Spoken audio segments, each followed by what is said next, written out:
Anyone who grew up during the 80s grew up with hearing about stranger danger. We were taught not to answer the phone or the door when home alone, to maintain special code words if someone new tried to pick us up from school, and to never, ever get into a stranger's car. Later, studies would reveal that most of those who prey on children target kids who are close to them. Parents began easing up on restrictions, if only a little. But there are some cases that make the stranger danger panic seem all too reasonable. This is one such story. On October 27, 1989, a bright and active 10-year-old girl was kidnapped from a shopping center parking lot in broad daylight. 100 days later, a jogger found her body in a field.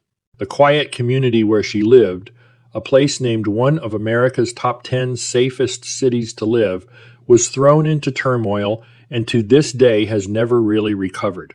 The number of suspects is mind-boggling, though I'll only cover the strongest ones when I go through my theories.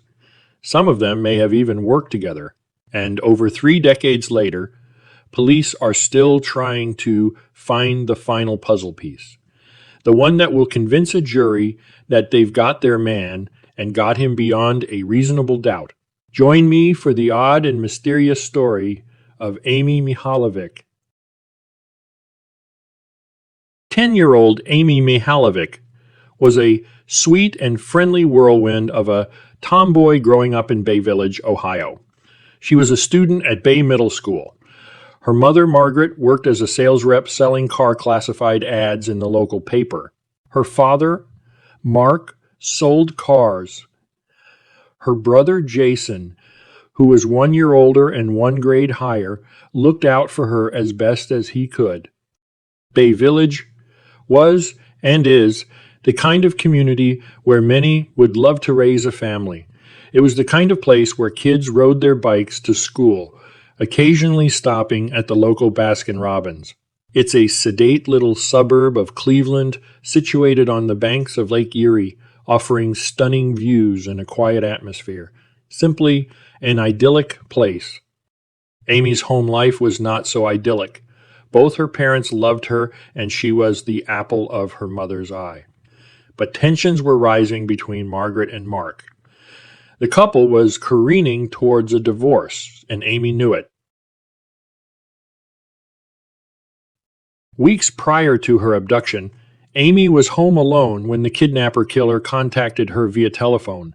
He sounded warm, charming even. And he had great news. Amy's mom had just gotten a promotion at work. He then asked Amy if she would like to meet him so they could buy her mother a surprise gift. Amy, who might well have known the caller, readily agreed. Together, they hatched a plan. She would meet him at the Baskin-Robbins after school on an agreed-upon date. That morning, Amy rode her bike to the middle school and locked it up in the bike rack there. Investigators know about the ruse for 2 reasons. First, Amy confided the plan to a friend on the day of her disappearance. Second, they would later come to learn that the kidnapper had contacted other girls in the area with a similar ruse. Of all the girls he contacted, only Amy, desperate to soothe the tension in her household and to soothe her mother's hurting heart, took the bait. At school, a young police officer named Mark Spitzel gave a presentation on stranger danger and safety. Amy already knew about stranger danger. She and her parents used the code word system. If someone other than her mom or her dad approached her, they were supposed to give her the proper code word so that she knew her mom or dad had sent them. Spitzel, who is now the Bay Valley Chief of Police and who has been on this case for 30 years, often wonders what the killer could have said or done differently to make Amy drop her guard that day. But Spitzel isn't the only investigator on this case, and to those who didn't have such a personal stake, it was an indicator that the killer may have been someone Amy thought wasn't a stranger at all. After all, he'd had enough details about her mom and her mom's work to convince her that he was on the up and up. If it were someone she saw nearly every day anyway, then she wouldn't have had much reason to make the connection between a dangerous stranger and her planned outing that afternoon. When school let out at 2 o'clock that afternoon, Amy took the short walk to the Baskin-Robbins located in the Bay Square shopping center, leaving her bike behind, clearly expecting that she'd have a car to get into. It's roughly a 7-minute walk, most of which can be done via a sidewalk. Amy made the trip with another friend. Nobody was worried about her yet because, though the choir wasn't meeting at school that day, she'd used choir practice as a cover to buy herself a little time to secure the promised gift. They met up with a third friend while there. The friends entered a conversation, which Amy, seemingly distracted, drifted out of. By the time the friends noticed, Amy was gone. Around 2:45 p.m. shoppers spotted the suspect with Amy. She showed no signs of distress. The suspect was a white male aged 30 to 35, approximately 5'8" to 5'10" tall. He was of medium build and had dark hair, also possibly curly. He had a bald spot and a trace of beard growth. Some witnesses mentioned thick glasses. When he arrived, he put his hand on Amy's shoulder and led her away. The entire transaction was so smooth that multiple eyewitnesses did not react in the slightest. They assumed they were seeing a father picking up his daughter. A local business owner spotted the man's vehicle in passing but did not think to memorize the plates. After all, nothing at all seemed to be amiss. Most people didn't remember a specific car at all. The killer was confident. He'd planned this ruse so neatly that he even stopped at a payphone to let Amy make her regular afternoon check-in call to her mother at 3:30 p.m. The call gave the killer a head start, creating an additional 2-hour window during which nobody was looking for Amy. Amy did not sound strange, strained, or upset at any point. Margaret assumed she was at home and that nothing was out of the ordinary. There are some reports that Margaret was concerned about Amy's one-word responses on the call. But Amy may have been evasive, thinking she didn't want her mom to find out about the supposed surprise gift. Do you agree this seems like further evidence that the killer knew Amy's routine? Regardless of whether he knew her or not, that phone call was the last time anyone other than her killer ever heard Amy's voice. Margaret returned home at 5:30 p.m. that night, only to discover Amy wasn't anywhere in the house. Police wasted no time in designating Amy's case as a missing persons case. Bay Village PD organized a search that evening, and the FBI sent 50 agents into the area the very next day. The eyewitnesses from the shopping center helped police create a composite sketch of the kidnapper, which police soon released. Tips poured in. Margaret got on television, pleading with Amy to get to the police, to call home, to do anything she could to get back to them. Sadly, Amy was already gone. On February 5, 1990, Channel 3 News received a phone call. So did the police. The caller told the police that they could find Amy's body in Ashland County. On February 8th, a jogger named Janet Seabold spotted what she hoped was a mannequin lying in the cornfields near County Road 1181 in Ruggles Township in Ashland County, Ohio. But deep in her gut, she already knew otherwise. She was crying by the time she got herself to a neighbor's house and called the police department. Janet didn't know it, but the spot where she'd found Amy's body was only a few miles away from the spot the Channel 3 caller had indicated. Had police been able to trace the caller's number, they might have developed an excellent lead. However, it was not possible to recover comprehensive phone records during that time. Police arrived to find Amy fully clothed, lying face down in the field. Her clothes had been removed at one point, then placed back on her body. She'd taken a blow to her head and a pair of stab wounds to her neck. It looked like she'd bled out from her stab wounds. Due to the condition of the body, which was fully decomposed, they deduced that Amy had died shortly after she'd been taken. The body was so damaged, In fact, that law enforcement had to use dental records to secure a positive identification. By now, star FBI agent Phil Torsney was on the case.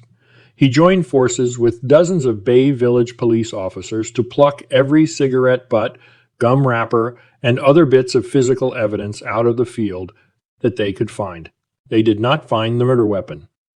While there, they collected two of the most important pieces of evidence, items crucial to the entire case: an old homemade curtain and a blanket. Investigators believe the killer had originally used the items to wrap Amy's body, though they were eventually found some distance from it. DNA testing would later reveal that they were correct in their assessment. The curtain is olive green with uneven tabs. It looks like it may have once done duty as a hotel bedspread. The blanket was white. Law enforcement released photos of both, hoping someone had made the curtain or seen it in someone's house. Phil Torsney had a different opinion on where the curtain might have been hanging. He thought that it might have hung in a barn, shed, or dilapidated building where the killer brutalized and murdered Amy. He still wants to know where it was and who owned the property or constructed the building where it all happened. Investigators also came to believe that the killer knew the area quite well, simply because the body dump site was in such a remote location. The missing items were just as important to investigators as the items that were found. Many of Amy's items were missing, including a denim backpack, a binder with the words Buick, Best in Class written on it, and the turquoise earrings in the shape of horse heads that she always wore. Her boots were missing too. It all pointed to a chilling revelation. This killer liked to take trophies. Amy's case is not technically a cold case. The investigation is still open and ongoing. Over the years, law enforcement has run down nearly 4,800 leads, and they were still conducting DNA tests as early as last year.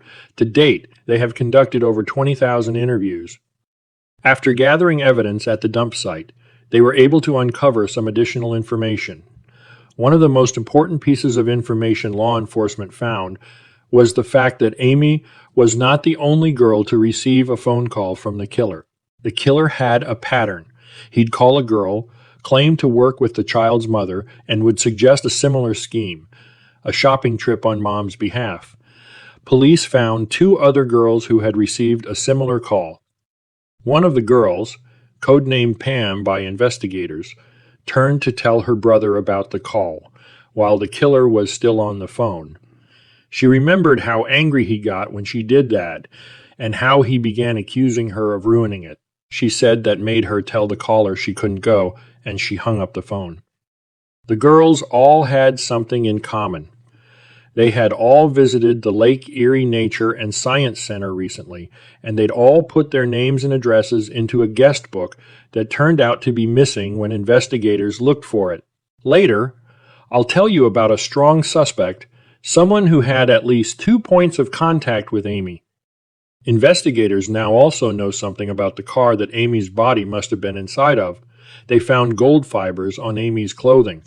The fibers match the carpeting inside a car with tan interior of a gold Oldsmobile, one that a suspect drove between 1989 and 1990. They know about 2 more vehicles of interest: a bronze Pontiac and a dark blue vehicle that witnesses say was sitting by the side of the road with its trunk open a few nights before Amy's body was found. They even know the killer seems to have fed Amy one last meal before assaulting and murdering her. It may be frustrating to hear that investigators have been unable to make an arrest, but they've stopped at nothing to get to the truth. The FBI has even admitted to using a truth serum on some suspects, including a Vietnam vet who lived and worked at the Holly Hill farm, where Amy took horseback riding lessons. They cleared the vet, but they either did not use the truth serum on other suspects or were unable to clear all suspects in this fashion. Behavioral scientists helped create a profile of the suspect. They must be very careful with some of the evidence. For example, law enforcement is in possession of 3 hairs that might belong to the killer. but the hair only contains mitochondrial DNA. Nuclear DNA can give investigators an exact match to anyone they have a database linked to, but mitochondrial DNA can only help them eliminate suspects. And to get at nuclear DNA at all, they'd have to destroy the current samples. Fortunately, DNA science evolves rapidly, with new tests and techniques emerging every year. Investigators are hopeful that, with time, they'll be able to extract what they need from the hair. They've already conducted what tests they could. For example, they know one of the hairs holds a rare genetic marker that puts people at a higher risk for psychosis. Even now, law enforcement has assured the public that they are still thoroughly investigating several probable suspects. Some of the suspects the public knows about sound so strong that it may even be difficult to believe that they are not already behind bars. The writer, detective, is a common trope in mystery fiction, but in this, art mimics life. James Renner was just 11 years old when Amy was taken. He was a classmate of hers, and he'd had his own run-in with a predator, one whom he thinks may even have been the same man who took Amy. He was probably the very youngest citizen trying to call tips into Bay Valley PD. He kept right on calling in tips as an adult. In fact, he began conducting his own investigation, starting as a child. He'd ride his bike to the Bay Square shopping center, conducting surveillance, doing his best to spot the man from the composite photos. Many have questioned James' motives. He became obsessed with the case well into his adult life.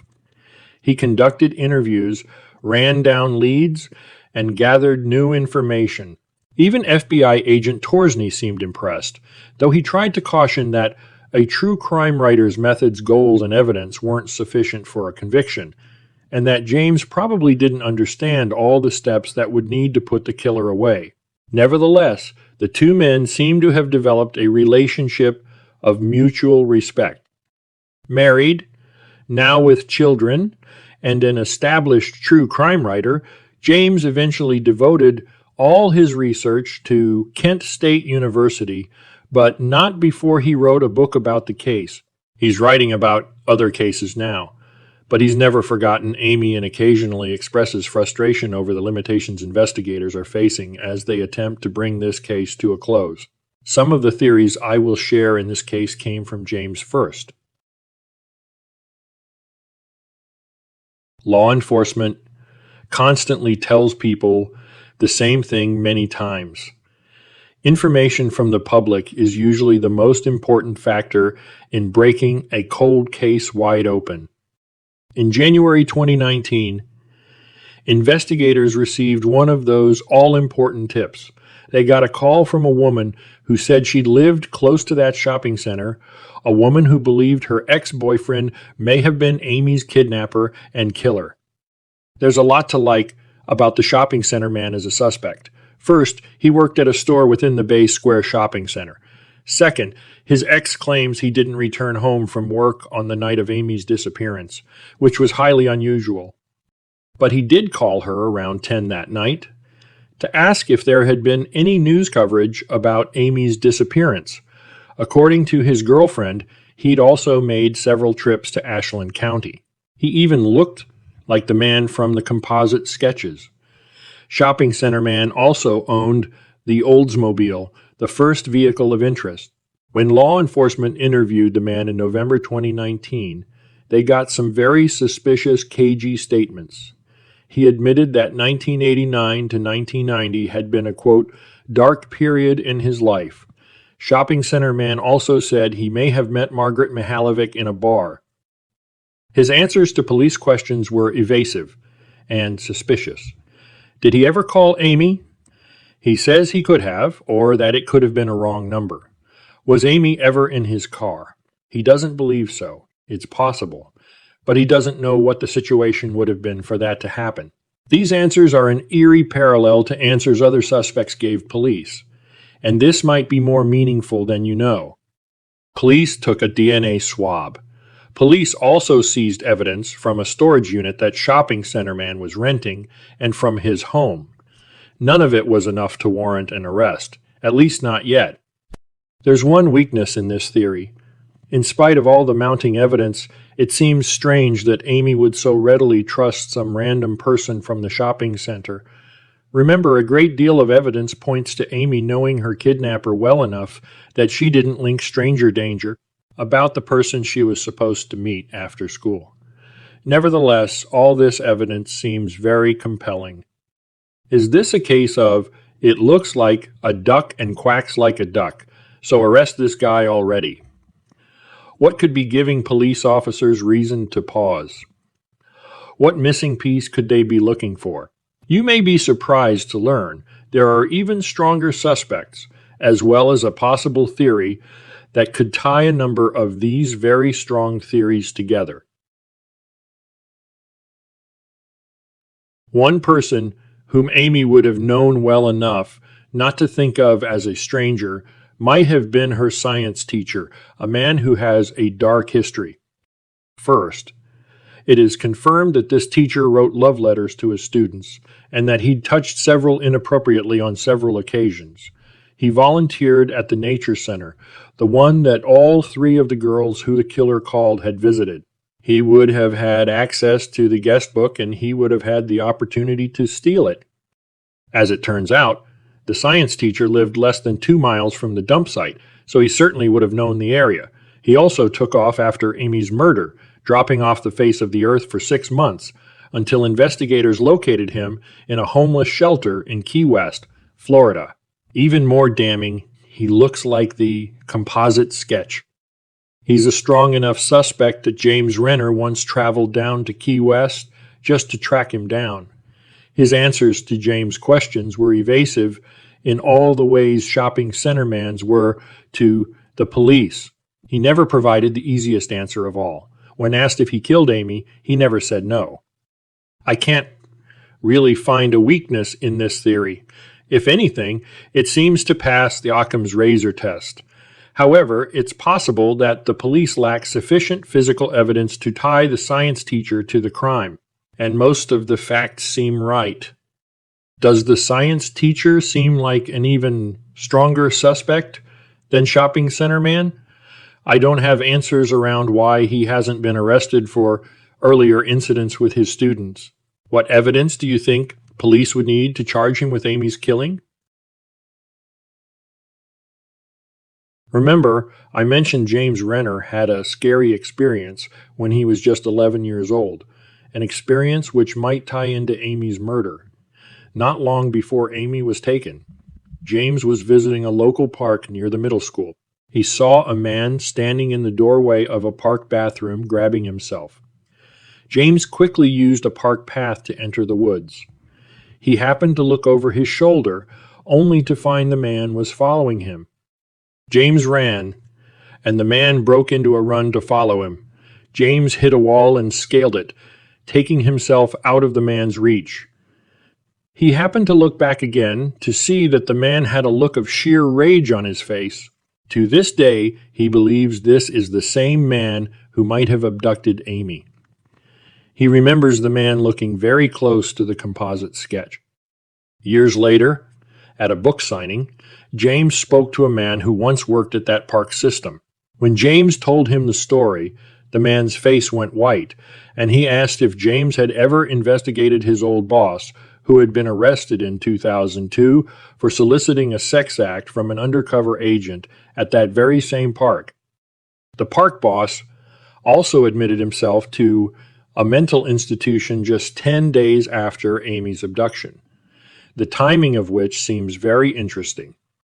The story is compelling, though unfortunately it doesn't offer much new evidence in Amy's case. It may even be tainted by the nature of eyewitness memory, given time, and the amount of fear that James' own family was experiencing as a way of protecting him in the aftermath of Amy's disappearance. This is also a detail he has shared on podcasts. His memory might have morphed over time to create a resemblance that was not there. Finally, there seems to be a high likelihood the police would have investigated the park boss after that arrest. I think the story explains James' lifelong commitment to this case far better than it explains Amy's abduction and murder. And yet there are only a handful of parks in Bay Village anyway, and many of them are close to Bay Middle School. Do you think there is a possibility of Park Boss being a suspect in Amy's case? The next theory is perhaps the wildest theory of all, and yet may explain some of the major issues that police face as they try to work on this case. One interesting aspect of the Amy Mihaljevic case is that some of the suspects alibi for one another, which is one reason why police have had such a hard time finding the final puzzle piece. That can lead to an arrest. Why would the suspects cover for one another like this? An older case from Michigan may provide the answer. During the late 1970s, a pedophile ring formed in the Cass corridor of Detroit. It started with pedophiles targeting underprivileged kids, luring them with cash and a series of manipulations to sexually assault them at parties hosted in the basement of a shop owned by a man named Bobby Moore. Bobby wasn't just hosting some sort of sick social club. He was making money off the scheme, and the ring soon grew. Soon kids were taken to bigger houses, where multiple predators would assault them. Everyone who showed up would bring one kid. The ring fell apart after police began taking interest in the Oakland County child killer case. Most of the pedophiles associated with the ring fled to different areas. In 2005, police pulled over a man named Ted Lamborghini, a man who had been a member of that ring. Lamborghini lived in Parama Heights, just 10 miles from Amy's location. Lamborghini had links to both the shopping center man and the Skeevy science teacher. There are hints he may have been involved with other suspects in this case, suspects neither the police nor the media have ever named. A ring sounds sensational, but it could explain a few details, such as why we have 3 cars of interest, why 2 of the strongest suspects seem to have remarkably similar answers, why the potential blue body dump car is so different from the gold thread car we know Amy was in at some point, how the shopping center person seems like their behavior is such a good fit for the case. But why does the science teacher seem like the person who might have been able to put Amy at ease? Perhaps the idea was to get multiple girls.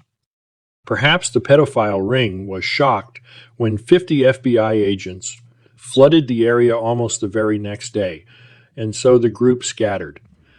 Do you think Amy's murder pointed to a much bigger and broader confederation of individuals?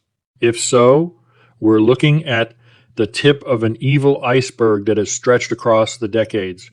Could law enforcement be moving as slowly because they're hoping to unravel the whole thing for good? Detectives have never stopped working this case. They have continued to take advantage of evolving DNA technology, have continued to conduct interviews.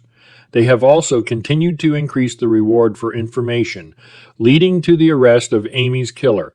Meanwhile, Bay Village is a community forever altered and tainted.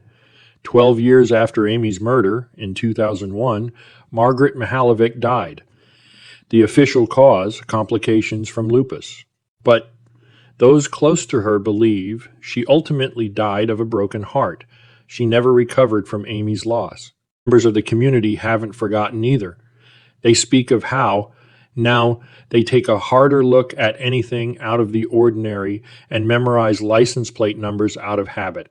They live with guilt, the questions, wondering if they could have done anything differently that day to save a little girl's life. If you are someone who has substantial information about this case, I urge you to reach out to the Bay Village Police Department. Your information could be the last puzzle piece law enforcement needs to blow this case wide open. If you have insights to share, please let me know in the comments below. Amy's father and brother are still seeking closure in her murder. Please help if you can. Here at Odd Mysteries Stories, I do hope that Amy and Margaret rest in peace, knowing their story hasn't ended and isn't forgotten. Thank you. My name is Vince. If you enjoyed this video, then I would guess that you'd enjoy another one of my videos involving the strange murder of a young lady, also on the East Coast, not very far from this story in New Jersey. Her name was Jeanette De Palma, and right here on your screen is the link to that video. The details of that story are as strange as this one. Thanks again for watching.